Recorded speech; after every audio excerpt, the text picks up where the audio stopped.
Dobrý deň. Ďakujem za pozvanie. Dobre, to je všetko, čo viem v slovančine. Thank you. Students, ladies and gentlemen, first, I would like to thank Petit Academy, the Slovak Spectator, the Tatra Banka Foundation, Comenius University, and Košiciach 2013 for bringing me here and hosting me today. When I was developing this talk, I looked at all the ideas I wanted to discuss with you and decided it was perfect for a university campus. When I was in college, we used to parody our professor's love of the crazy analogy. I don't know if students here are asked this sort of question, but in the US, no student of the humanities can escape a final exam question such as, analyze the economics of the new agrarianism, Slobodan Milosevic, folklore of the Middle Ages, and rutabagas. Okay, that one wasn't serious, but you get the idea. My talk today will bring you through a series of ideas that may seem as disparate. My goal is to show you how pencil-lead, Juraj Janošík, the Haitian practice of voodoo, the world's biggest company, and industrializing China all relate to the subject of truth. You can let me know at the end what grade you would give my effort. Before I go on, how many people here understand English? Okay, good. All right. So I expect all of you to laugh very hard right when I say something funny, or even if it's a little funny, because the rest of people will be catching up with the simultaneous translation. So I'm counting on all of you. Since we're on a college campus, I want to take you to my university.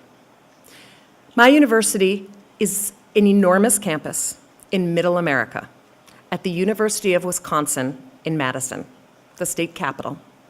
It has a student body of about 44,000 undergraduate and graduate students. I learned how to be a journalist there. I loved my graduate education at Columbia, but I would not have been able to make the most of it without the lessons I learned in tiny Madison, Wisconsin. The students had two independent student daily newspapers, which competed viciously, so I'm obliged to say that I worked for the better one.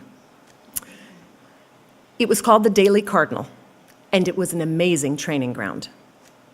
Now, when I look back, I laugh that we took ourselves very seriously. We would argue into the wee hours of the night about how we denizens of democracy in Madison, Wisconsin, should cover rebel groups in Nicaragua, or what our editorial page should say on the issue, as if the government there, or in the US for that matter, would say, wait a minute, the 20-year-olds in Madison, Wisconsin have a different idea for us. That's not quite how it was. And yet, somehow, student journalism still mattered, although not probably in the way we thought it might. We thought we were educating our fellow students, and I would like to hope that we did. But we also educated ourselves in the art and craft of being reporters. A year ago, it was my newspaper's 120th anniversary. Now, in a European context, that doesn't sound very old. In an American context, that's pretty old. So they invited back all the alumni. And they had enough alumni who were award winners that they had two separate panels of speakers, one of all the living Pulitzer winners, because we had a number of Pulitzer winners who had worked at our paper who had died, and all of the living Emmy winners for broadcast journalism.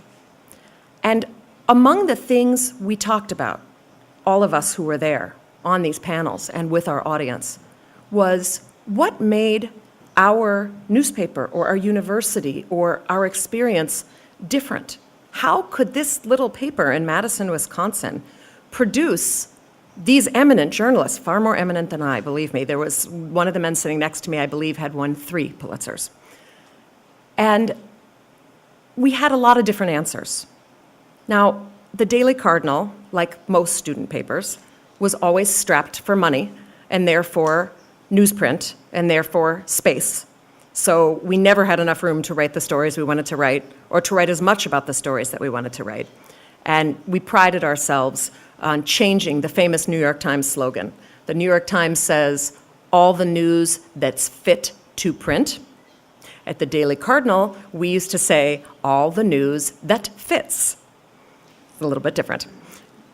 But the Cardinal, small though it was, had a long association as a progressive paper. Now, whatever that may mean to different people, what it meant to us was finding truth in suspicion of power and speaking for the voiceless. It served me very well in my career, as did my classes in history, political science, literature. Classes taught me how to think. The Daily Cardinal taught me to question. No answers have ever been discovered without asking questions. It is our primary task as journalists. I have my first aside, you'll see I have many. My first aside from being in Madison, Wisconsin, when you're at a university that big, there are a couple times every so often when it makes national news.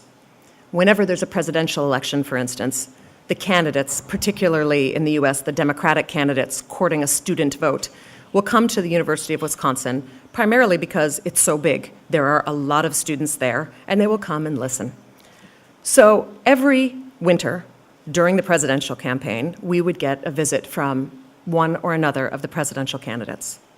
And it was a lot of fun for the student journalist. First, because we got to write about the presidential candidates, which was and is a very big deal, but also because along with the presidential candidates comes the National Press Corps. These are reporters who work for all the major papers, the major radio stations, broadcast institutions, and they all fly around with the candidates and go where the candidates go and write about whatever they do. Well, most of those professional journalists didn't have a lot of time for the student journalists, and this is where we got our revenge. Let me explain something. I know you think that it gets cold in Slovakia. Well, I looked up the weather, and it seems like the coldest it gets outside of the mountains is something like -5 Celsius. Is that about right?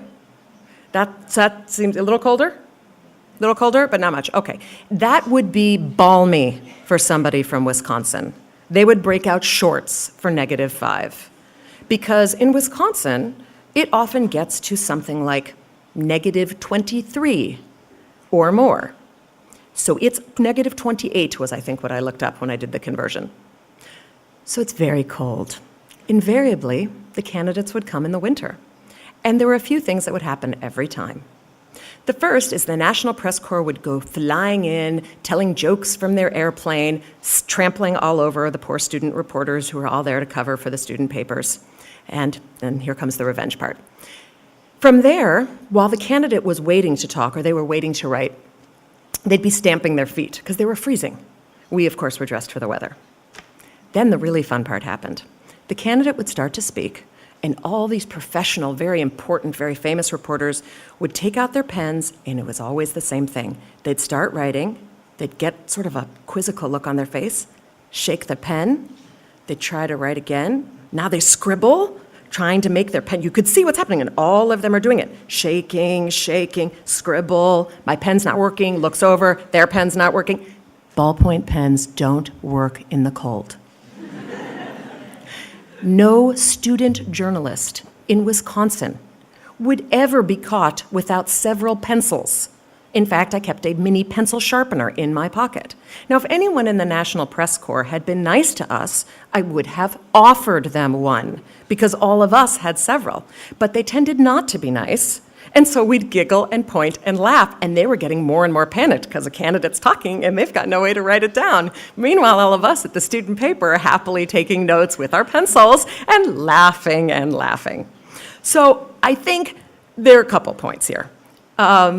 The first is probably that the moral is we should always have more than one kind of writing utensil.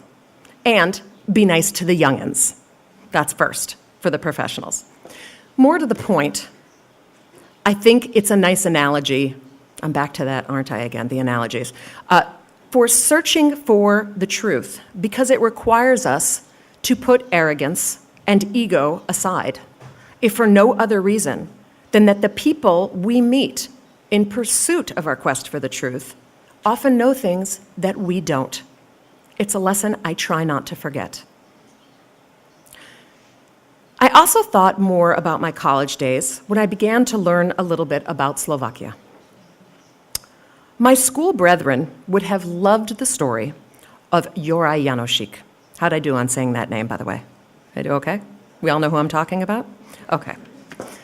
Many of you probably know we have a similar tale that comes to us from England, the tale of Robin Hood.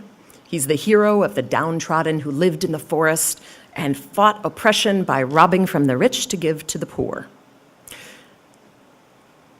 Leave aside what you may believe to be true or not true about Juraj Jánosik and just focus on the myth or the stories that I read when I was learning about him. Jánosik would have been appealing to the kind of journalists my college friends and I wanted to be, for a simple reason. The first story I read about Jánosik, Jánosik's Fist, told of the time Jánosik encountered a tyrannical baron who had shown no mercy to the common people. "You are the reason I do what I do," Jánosik told the baron. Now, does everyone remember this story? He and his fellow outlaws beat the baron's entourage and then carved a boulder into the shape of Jánosik's fist as a warning to other despots. Another story told of Jánosik taking over the castle of a count and inviting the poor, hungry commoners from the town to eat the cruel count's feast. Now, my newspaper colleagues wouldn't have been inspired to storm castles or beat tyrants, at least not with our fists.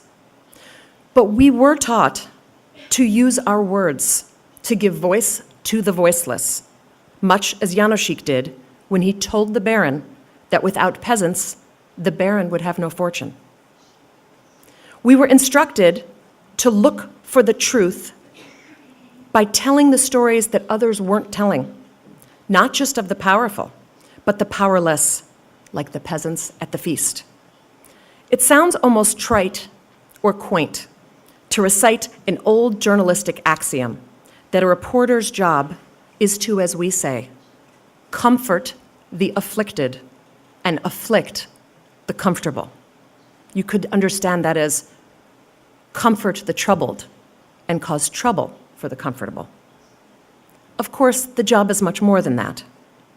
But nonetheless, when we revisited our college paper, the other alumni and I said that we hadn't forgotten that old ideal and often found our best stories because of it, which isn't to say that we always got it right.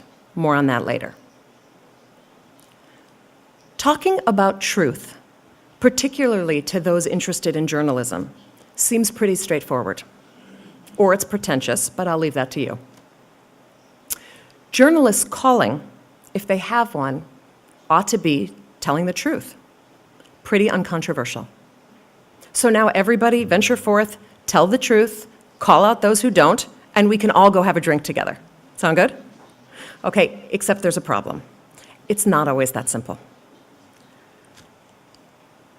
Talking about truth and journalism is far more complicated.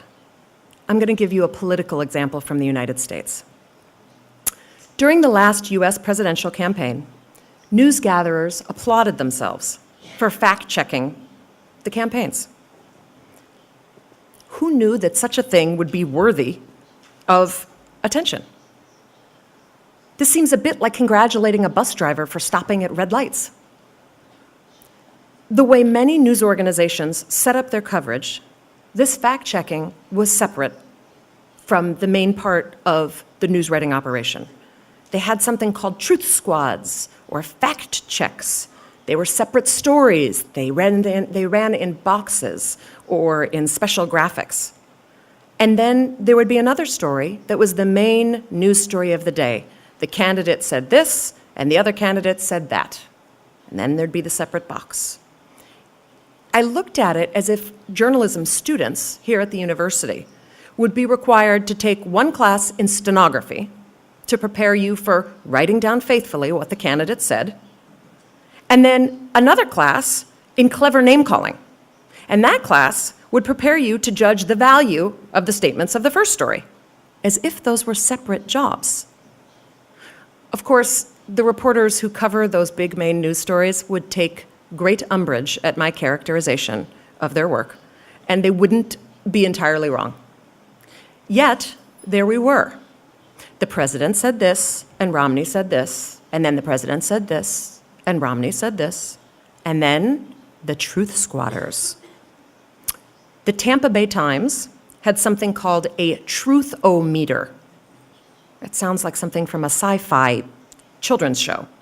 The Washington Post, I still can't believe this, awarded virtual Pinocchio noses for untruths. Pinocchio noses. I guess that made for nice graphics because you put little pictures of Pinocchio's nose in the paper. There was factcheck.org and more than a few truth squads. PolitiFact, which is an online organization, in part, graded candidate statements with what it called rulings. They included true, mostly true, half true, mostly false, and my personal favorite, pants on fire. Now, that last one comes from an old children's taunt. Liar, liar, pants on fire. Now, in English, that rhymes. I don't know how it does in Slovak, but I will tell you that most people outgrow it by the age of 6. And yet, there was an eminent news organization that would say to a candidate's remarks, pants on fire. You know, I also note, I sort of thought this was kind of funny, there wasn't a category for half false, and that I'm not sure what it takes to push a half truth into a mostly true category, but I think I'm just quibbling because I don't really know how these divisions come down one way or another. To give you an idea of the extent of this truth squatting, at one point I was giving a speech in a state other than mine. I was in Maine. And at the hotel, I was directed automatically to the Yahoo News homepage. And there was going to be a debate that night, a presidential debate. So, mind you, this debate had not yet happened. And there I was on the Yahoo News homepage, and this was the headline. Quote, "What Romney Obama won't get right tonight." Later, the page, when it refreshed, added, "Clearing the smoke before the debate." Well, I don't know what to do with that. If the debate hasn't happened, how much smoke can there be? And how do we know what they're going to get right? But these are labeled fact checks. So now we have news organizations fact-checking before the fact. It seems so quaint that we used to call these stories pre-rates or curtain raisers, because now we have people, I might as well call them crystal ball stories. We have people who are going to predict what they're going to say, and not only what they're going to say, but how right what they say is going to be. It went on. One of them went like this, quote, "Mitt Romney will likely home in on the president's handling of the Libya attacks, Obama's China jobs claims." By the way, if I were fact-checking that after the actual debate, I would have had to say pants on fire or give them Pinocchio noses, because that didn't happen. Okay, and I still can't get over pants on fire, so I'm sorry that I keep going back to that. I'm not suggesting that we need to be dry as tumbleweed in order to make ourselves interesting to readers, or that being funny or clever can make us more accessible. But I'm not sure that that's the way to go. I want to pause for a second to consider why these news organizations thought that these findings couldn't be part of the regular, top-of-the-fold politics coverage.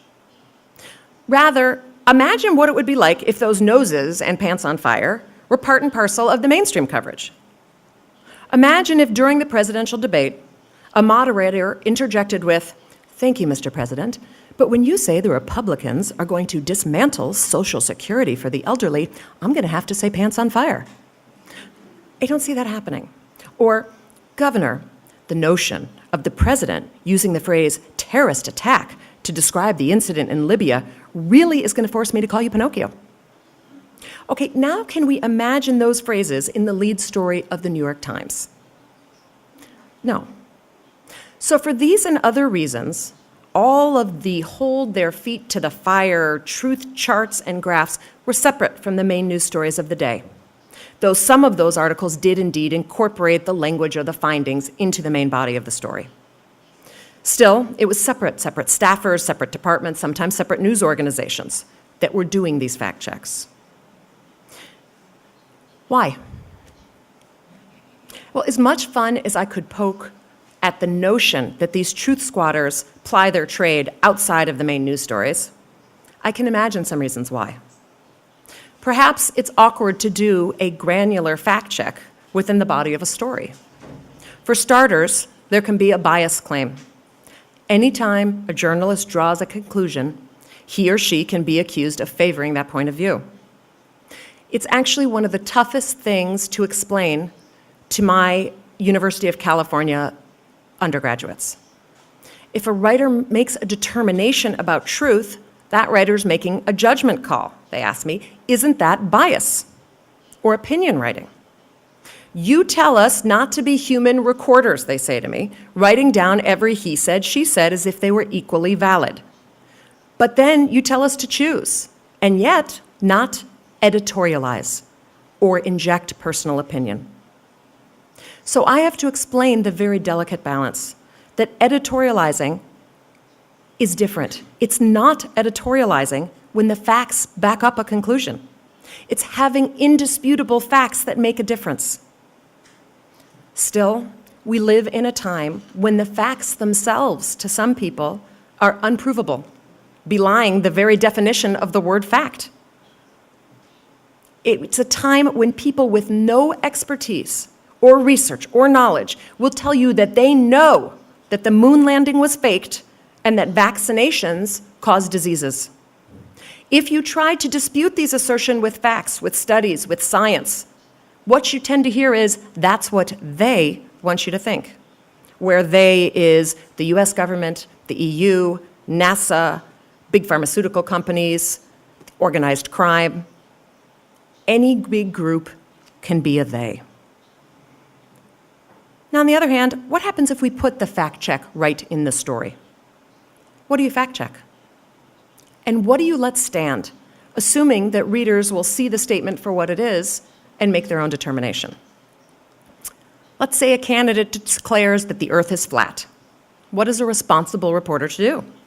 Do you let it, as people would have done in the past, stand on its own and assume that readers will take that for what it's worth? Because otherwise, can you imagine how that fact check would go if you put it in the story? Well, you interject with, actually, scientists since at least 1492 have almost uniformly agreed that the Earth is round, a fact later confirmed by satellite and other suprastellar photography. Well, now that's obviously silly, but to some writers, human-caused climate change is every bit as patently obvious. But if I were to ask for a show of hands in this room, could we come to an agreement on that issue? I don't know. So I don't know how we handle that. Now, I have to ask, what would you do? Which statements do you let stand? Which ones do you challenge in the body of a story? And how do you claim that it's not bias? I'll be honest with you. I have purposely led you astray to make a point.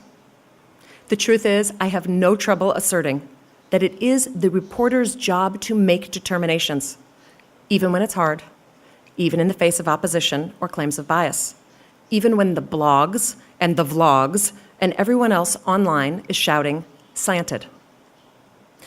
In one of his final columns as public editor of the New York Times, Arthur Brisbane asked if Times reporters should be, quote, truth vigilantes, calling out obvious distortions of fact. Readers who responded online were alternately incredulous, outraged, and appalled by the notion that journalists would be anything other than truth vigilante. One wrote, quote, should doctors be illness vigilantes, or is that going a little too far? Amid all of the hand-wringing about readers wanting only fluff, celebrity gossip, and worries that readers no longer cared about real journalism and didn't worry about sensationalism. Here are some readers telling us exactly what they want. They want us to do our jobs. Another reader responded to the public editor's comments like this, quote, "The real reason is, why would anyone trust a newspaper that allows people to lie to their customers? Why should anyone trust an outlet that knowingly allows politicians, corporations, etc., to spread propaganda? A newspaper that's not a truth vigilante is just a propaganda machine." As the readers of the Times noted, Brisbane's questions seem to be an indication of a fundamental misunderstanding of what traditional journalists have always done, looked for the truth. Old-fashioned reporting, enterprise reporting, investigative reporting, regular everyday reporting exists to elicit some kind of truth, not an opinion about the truth or a version of truth, but truth. So what does that mean? And what are journalists supposed to do? Well, to talk about truth, we'd have to ask some basic questions. What is truth? To whom are we telling it? What are the limitations of telling the truth? And how is it that some journalists feel compelled to lie? I will tell you that I don't necessarily have definitive answers for you, but I can tell you a little bit about how I approach the questions. To me, the short answer to what is truth is that it's sometimes different than we think. Journalists are often criticized for going into a story with what critics say is a preconceived notion of what they're going to find. I have to say that I don't really see that's the problem. If we don't have some clue what we're looking for, we can cast about aimlessly and wind up with a meandering series of facts, but not very much of a story, and even less truth. Rather, in my mind, the problem is when we aren't willing to let the facts take us in a different direction than we first anticipated. So if you forgive a rather silly example that makes me look even sillier, I'll tell you a story from when I was in graduate school in New York. I was bursting with enthusiasm and a clear sense of journalistic mission. I eagerly took on a class assignment about religion. Since I speak French, I was assigned to cover New York's Haitian community and decided, with all the purposefulness of a student out to right a wrong, that I would take on the issue of misguided white Americans who made a mockery of a legitimate animist religion, Voodoo, or what we commonly call voodoo. So I made an appointment with the top religious Voodoo leader in Brooklyn, called a Ungan, and I shared with him my mission. I wanted to write a story about the real Voodoo, I told him. Ignorant Americans see movies and think that Voodoo is about zombies and other nonsense, I said. I wanted to write a story about what it was really about. My memory of that call is that he seemed thrilled with what I was saying. I thought he was genuinely pleased that I was going to bother to learn the truth about his religion and dispel the myths and bring it to a larger American audience. So there I was, beaming with the wisdom of my fabulous story idea, heading to Brooklyn to the Ungan's shop. I waited for my audience with the Ungan amid rows of apothecary jars of dried roots and animal parts. It was straight out of Hollywood or Hogwarts. Finally, I was greeted by the Ungan. I again explained to him what I wanted to write, the real story of Voodoo, without all that Hollywood zombie nonsense. The Ungan, who spoke English and dressed in Western clothing, still seemed to be on the same page I was. He nodded and he smiled, and it was his turn to speak. I opened my notebook, I picked up my pen, poised to take down this real story. And then he told me, "The first thing you must understand, Abigail," he said, "zombies, they do exist." So much for my Explode the Myths piece. I'm not sure what story I ended up writing, but suffice it to say that it didn't lead with the notion that images from Hollywood horror movies weighed heavily upon this particular Haitian religious leader. To whom are we telling the truth? The answer is the readers, and sometimes they can be easy to forget. When a colleague and I first broached the notion of writing a multi-pronged story about the giant retailer Walmart, one editor told us he really didn't see the point. A lot of news outlets had already written a lot of stories about the company. It took getting a new business editor before we got anyone to buy into our central pitch. Our readers hadn't gotten much about the behemoth from Bentonville, Arkansas. And what's more, we tried to make the case that other publications hadn't really fitted the pieces together in the way we wanted to. Sure, there were lots of stories about a company that big, but we wanted to show the readers, not those other publications that might have gotten there first, how the pieces fit together. My main co-writer and I gave the series the working title, The Nation-State of Walmart, because we aimed to show how Walmart's size and power and influence made it equivalent to its own country. As we spent nearly a year reporting and writing that story, dozens of big articles appeared in competing publications. There were documentaries, there were news shows, there were news segments, there were stories, there were series, there were magazine articles, and we cringed with every one. If they were good, we cringed more. Who would care about our story by the time it came out? The answer was the readers of the LA Times who hadn't gotten the information before or who hadn't seen it put together in quite that way. We never thought about awards, and I doubt that when the story was in progress, anyone would have thought we would get any. I think it wasn't until we saw the response from readers, hundreds of calls and letters and emails, that we realized we achieved our original mission, sharing a truth with our readers. In the extreme, truth, of course, can be dangerous. In those cases, we might think we know what to do. Our job is to tell the story, right? The dangers we face ought to be secondary. But what about when the dangers aren't to us? What will you do when the truth endangers a colleague or threatens a source? What will you do when the truth you wish to impart imperils someone you don't know? A few years ago, CNN's chief news executive, Eason Jordan, revealed a decade's worth of withheld information from his news-gathering operation in Iraq. He said that his team decided not to report about the torture of one of CNN's own Iraqi cameramen. Jordan said he also had declined to tell the world about the time Saddam Hussein's eldest son, Uday, told Eason Jordan himself that he planned to kill two of his brothers-in-law, as well as King Hussein of Jordan, who had given the pair asylum. Eason Jordan said he later warned the king. Nonetheless, Saddam Hussein's two sons-in-law, lured back to Iraq by Uday, were murdered.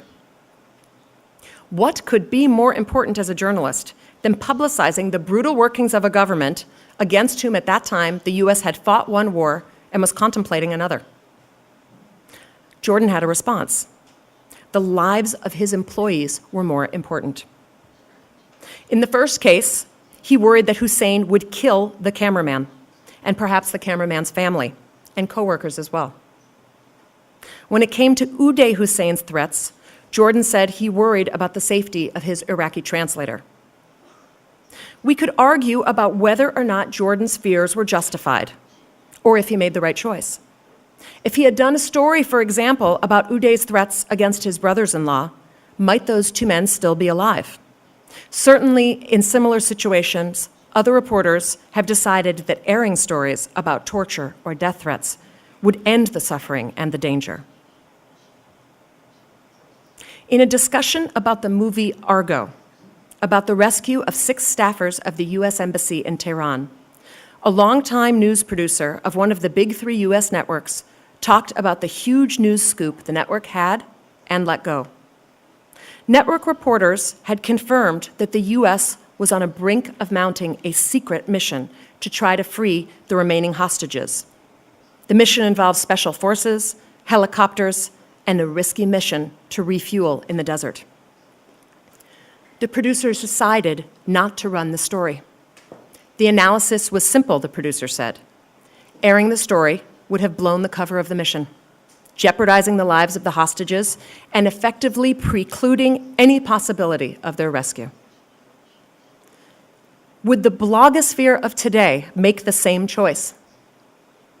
Would the traditional media make that choice today, knowing that the online world would be chasing that same story?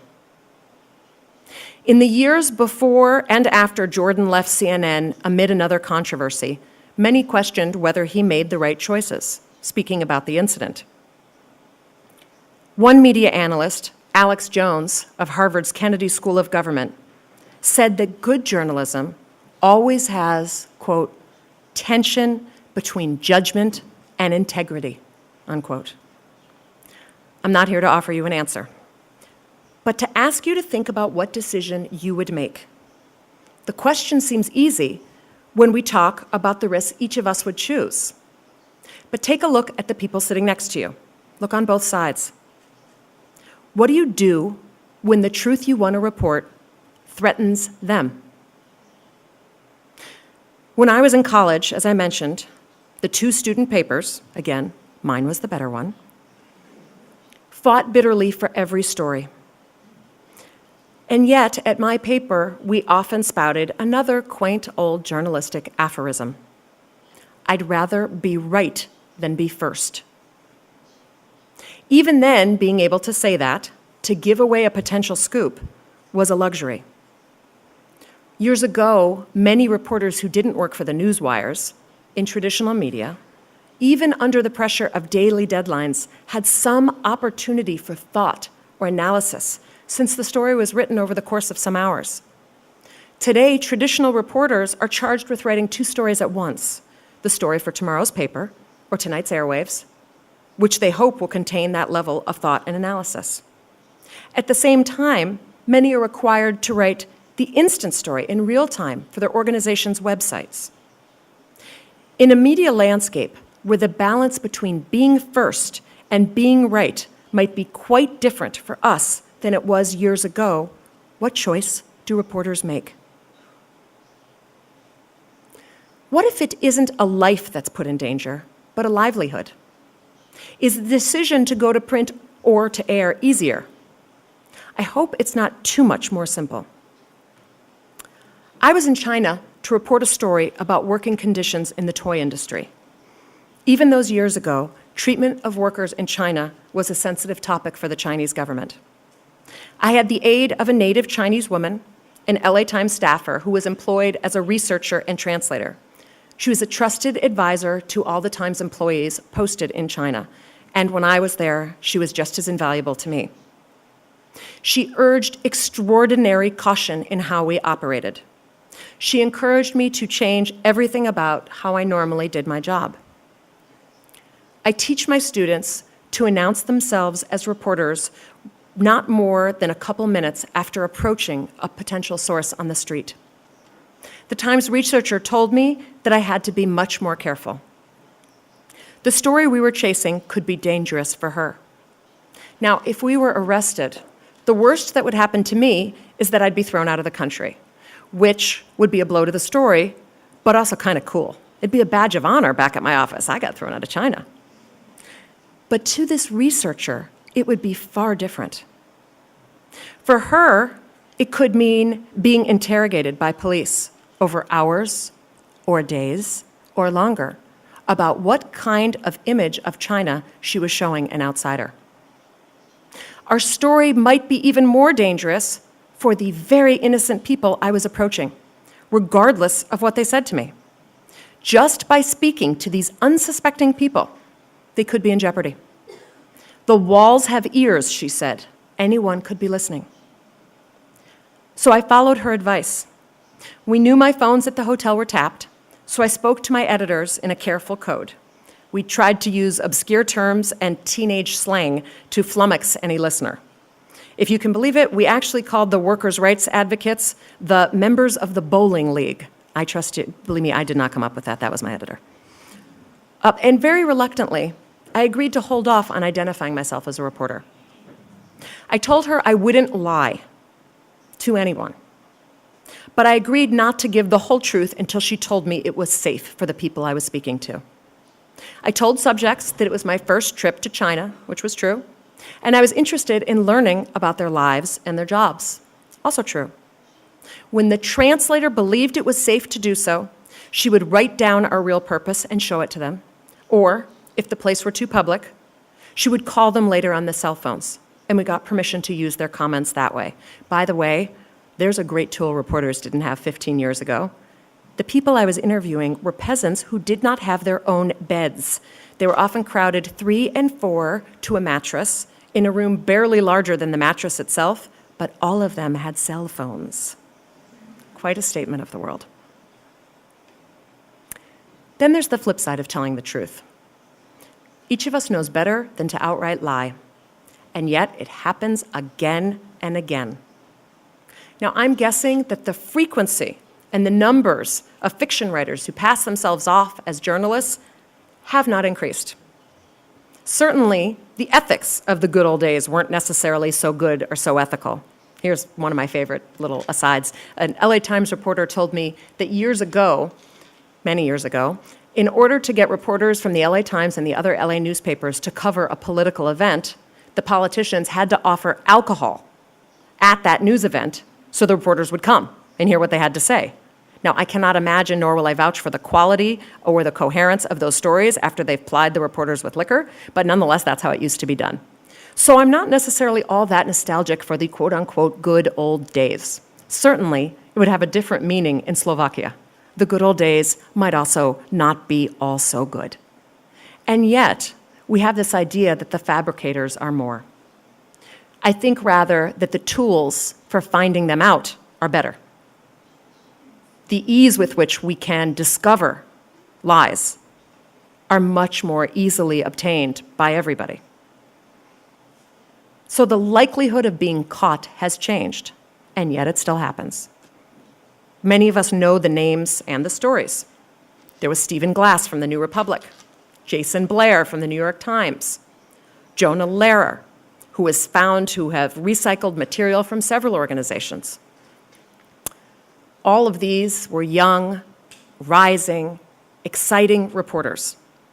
So if I were going to offer a flippant comment about these incidents, I might suggest that being a young hotshot isn't all it's cracked up to be.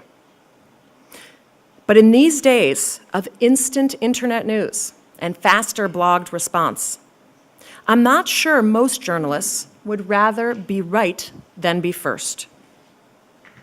And yet, in our world of limitless sources of news and interpretation, when snappy writing might mean the difference between bursting onto the media scene or languishing in obscurity, perhaps we ought to consider a replacement adage, one that's no easier to make. I'd rather be dry than lie.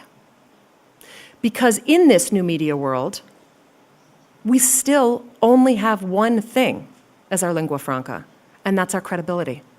That is what sets apart journalists from average bloggers who opine from their dorm rooms, their apartments, or their parents' basement. Our credibility, it's our brand. Even in the online world, it has been and it will be what sets us apart. The longer lesson is probably to take great care about the little changes in stories that don't seem to matter. Just massaging a little detail or fixing a small part of a quote, little stretches aren't so far away from slightly larger leaps. Bigger liberties can become whole-scale falsehoods. The pressures, particularly of being young and anointed, seem to have the power to make liars out of people who dedicated themselves to telling the truth. In many of these cases, it seems that the quest for a flashy prose, the perfect quote, or the killer story-proving anecdote does them in. One of the things that strikes me most when I have looked for these perfect bits for my own stories is the realization that often it is just the opposite that is called for. Writing a story straight often gives more power to the idea that I'm trying to convey. Often a plain-spoken quote, rather than a flashy one, packs a bigger punch. And many times, that series of facts that seem to belie the central theme, the ones that would be so easy to omit, actually make a story stronger. It shows the work to be sophisticated and nuanced. Sometimes the objection or the interjection of a fact that would seem to contradict the rest of the piece is the very argument against a story that a reader would have. If a writer makes it first and then explains why that contradiction doesn't change the story, it is an opportunity to engage readers and even to persuade them. The good news about the hard job of telling the truth is that often it is easier than you might think. There are also some essential truths. On that trip to China, as the interpreter and I made our way through the dusty factory towns, I was struck by the notion that I was about as inconspicuous as a giraffe in a fish tank. People would get a look at me, and an entire village square would come to a halt. Has anybody ever seen an old US Western movie, John Wayne? Anybody know what I'm talking about? An old Western? John might rate, can I see a show of hands? Anybody ever seen these? Okay, good, or at least a few of you have. All right, well, in every one of these, there's a scene that goes like this. It's the Old West in the United States, the lawless Old West. There are no streets, there's just dust and dirt and cowboys. And a stranger comes to town with his spurs jingling on his cowboy boots and his guns holstered on his hips. And he walks down the dusty road toward the saloon, where there's raucous music and loud voices and dancing girls. And there's always these half-high swinging doors into the saloon. So he walks past the half-high swinging doors and the loud crowd and in the saloon, and the second he walks past them, everything comes to a halt. The piano player stops playing, the voices are instantly silenced, and the only thing you hear is the squeak of the hinges on those swinging doors. That's about what it was like for 5'9" of me to walk through an industrializing factory town in rural China. It seemed as if the entire village would come to a halt. Everybody would stop talking, everybody would stare, everybody would look at me, and I somehow had to do a job. I remember at one point, actually, but I was sitting and interviewing someone while everybody stared, and a woman sat down next to me and started touching my hair, which was a little disconcerting for me. It was curly, and she would do this and pull it straight and see if it would curl back up, and pull it straight, see if it would, and I'm in the middle of an interview. And I looked at my translator and I said, what do I do about this? Like, this woman is, I don't know what's happening here. And she said, just ignore it, she'll go away. She did. Nonetheless, I had to do my best. I was there to interview poor migrant girls who traveled from China's impoverished rural interior in order to earn money to send back to their families. These are girls who had never been to a city before they got their jobs. The lucky ones had about a 10th grade education. Most had never seen an American or Western movie or television show. If they'd seen any American or non-Asian, it was on the factory floor as that person supervised or observed them. The young woman interviewed told me they'd never seen someone like me up close, and certainly not on the street.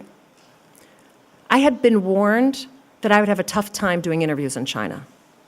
Unlike the factory workers in Indonesia, where I had just been before going to Guangdong province, these were more reticent people, I was told.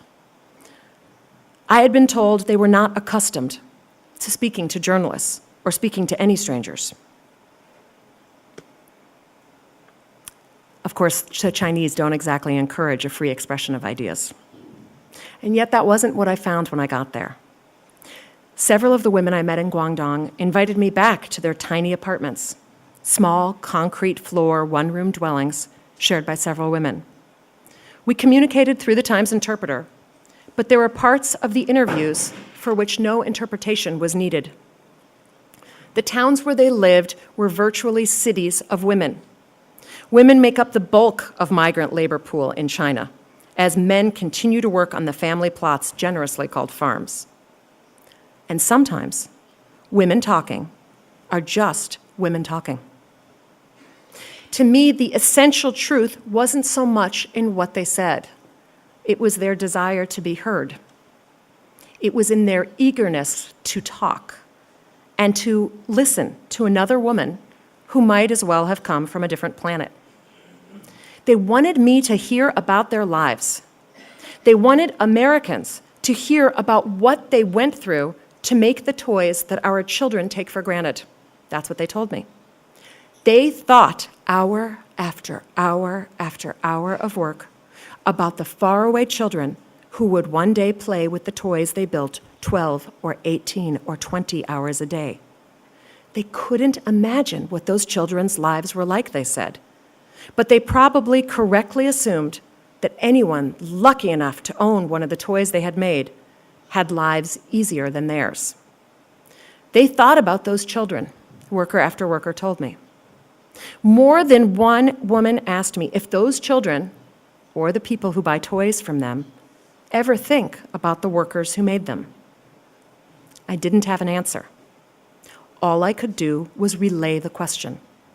But at that moment, and at many moments since then, their poignant question felt like an awesome responsibility.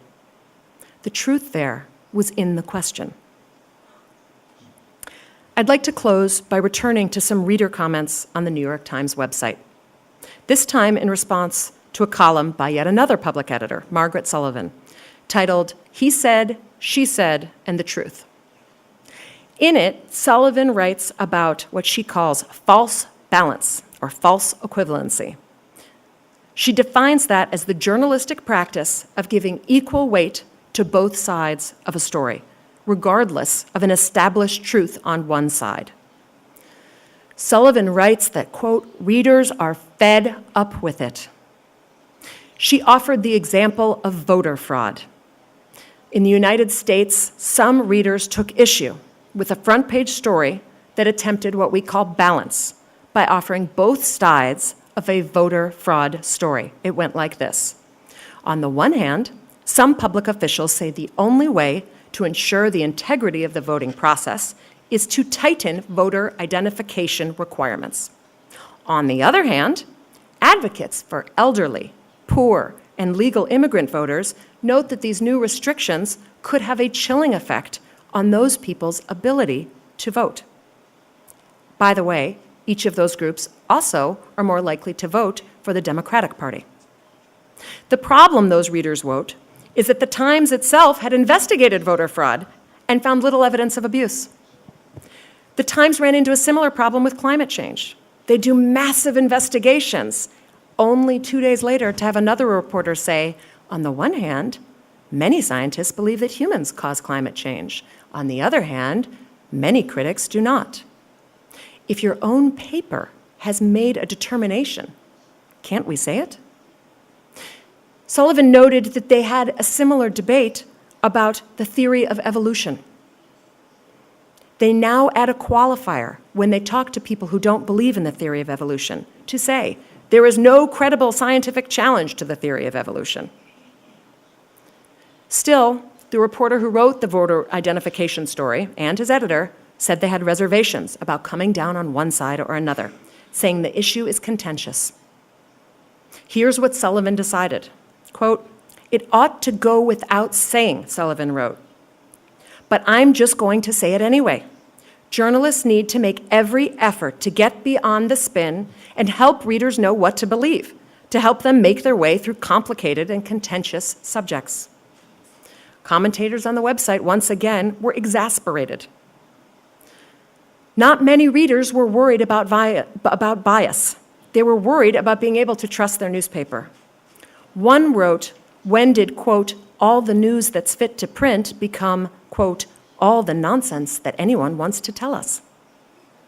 When we think about readers and what they want from us in this brave new online world, one in which it seems that every fourth blog purports to be news or journalism, I'd like to ask that we think of one of the less bombastic comments the Times got in response to that column. A poster who signed in as William Hicks of Missouri wrote, quote, "I'd be ecstatic just to hear a journalist ask a decent series of follow-up questions once in a while, something that never happens anymore. They just smile at the lies told and move on to their next insipid questions." Unquote. It seems a fair enough request, and the least a reporter can do, if indeed our mission is to seek the truth. Ještě raz vám děkuji. Bolor místyo se vás priovarit. How'd I do?